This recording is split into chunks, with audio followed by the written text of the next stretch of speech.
Kama Chama kazaliwa upya. Chama ukimwangalia work rate yake, yani kiwango chake cha kufanya kazi, ni mtoto wa miaka 16 mithili. Namna ambavyo anakimbia, namna ambavyo anafika kwenye maeneo, namna ambavyo anachezesha timu, namna ambavyo anafanya kila kitu kwa ubora wa hali ya juu kweli kweli.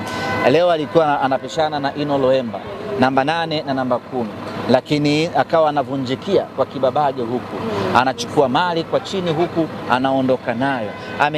Amefanya kazi kubwa, lakini amefanya tukio kubwa la kimpira kileo na hili nitazungumza naye, mje mfanye naye mahojiano awaeleze kwa nini alifanya tukio lile, ili na nyinyi mfaidi kidogo.